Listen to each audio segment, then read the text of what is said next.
This is what I expected, and I think this is what's smart for KD. And I'm glad he put it to bed when he did, before there was more and more public pressure built up. Here's the fact of the matter.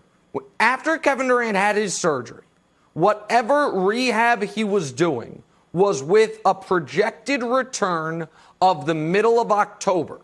And so if he would have known coronavirus was coming, the season was going to be delayed, could they have done his rehab to where he would have been good to go by the middle of August? Probably. But he didn't know that. So this would have been changing what the schedule was. And given all that Kevin Durant has on the line, I think it would have been far too big of a risk. Let's keep in mind where KD was right before his Achilles snapped. He was potentially en route to becoming universally accepted, what he's always looked for, the universal acceptance that he is the best player in the league. Had he led the Warriors to a third straight championship, with Giannis losing in the playoffs after winning MVP, with LeBron not even making the playoffs, and the way he was playing in that postseason after the rough opening few games against the Clippers, I think the vast majority of people would have said he's the best player in the world and potentially one of the, 10 greatest players of all time? Since then, people have foolishly said Kawhi's better than him. Most people believe Giannis is better than him. People correctly believe LeBron's better than him. He has to reclimb that mountain now. And if he were to come back too early, Wildes, or when his body isn't ready and suffer another injury, then we start saying, man, Kevin Durant's one of the amazing what-ifs of NBA history. So I don't think he wanted to risk that, and I don't blame him for that. He could have another 7 years of elite-level scoring. That's what he's got to focus on, especially because he knows, Wildes, one title in Brooklyn catapults him into that top 10 all-time at least discussion. He wins one title in Brooklyn, and you know what becomes a real debate? Kevin Durant or Larry Bird? Who had the better career? That's what's on the line. So he shouldn't rush it by coming back earlier than he expected. Yeah, I think you're right, Nick. The Larry Bird-Durant thing is fascinating. I guess I'm going to go with Durant there if it happens. So, Broussard, here's what's interesting. You know I was crazy with the calculator, and I was like, Boogie's did about a little bit less than a year. Rudy Gay, Chauncey, Wesley Matthews. The problem is all those guys came back, fewer minutes, their usage rate went way down, their PER went way down. The person that we're looking for is Dominique. Dominique got hurt, and he got hurt in January. He comes back in November. And this is before and after his Achilles. The minutes are basically the same. The points went up. His field goal is basically the same. And his three-pointer, he wasn't a huge three-pointer, but now he started shooting a little bit more because he wasn't driving so much. So, Broussard, the fascinating thing about Dominique was, when he first came back, 30 points right off the jump. He said, I knew I was good to go. He makes 2 more All-Star teams.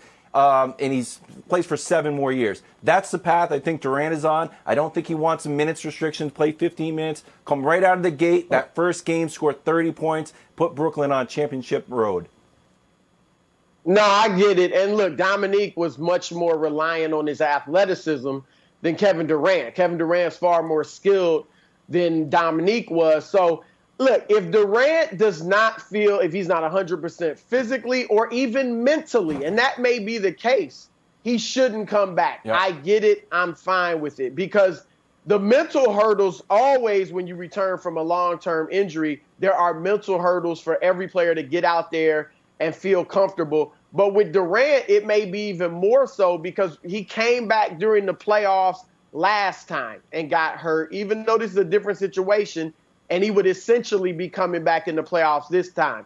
My only thing is this, and I get what Nick was saying about him shutting it down now. That ends all the speculation.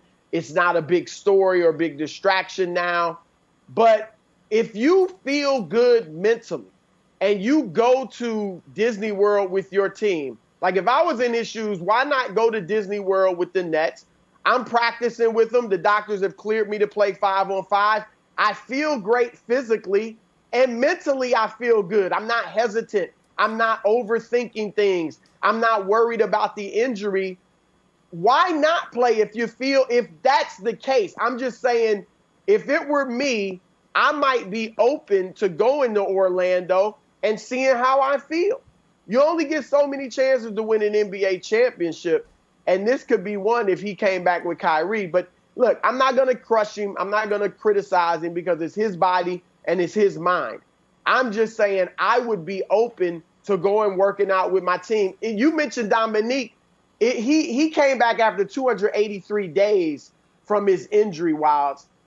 Durant, if he were to play on July 31st, it would be 417 days since his injury. So that's a lot longer. So I'm just saying I'd leave the door open if it were me. I'm not going to crush Durant for closing it.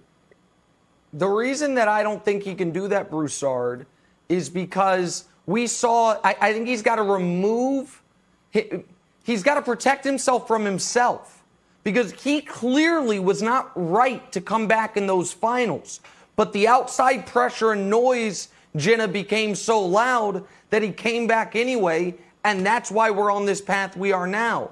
So, Jenna, if he goes to Orlando and say the Nets, have a first-round upset, and now all of a sudden they're a round away from playing the Bucks in the NBA in the Eastern Conference Finals, and Durant's like, well, could I give you 15 minutes a night off the bench? Could I do something? I feel like, Jenna, he's got to protect himself from himself given what just happened to him. Thanks for watching. Subscribe here to get the latest from the show. Also, be sure to check out more of the best clips from First Things First, or go watch a few segments from our other shows on FS1.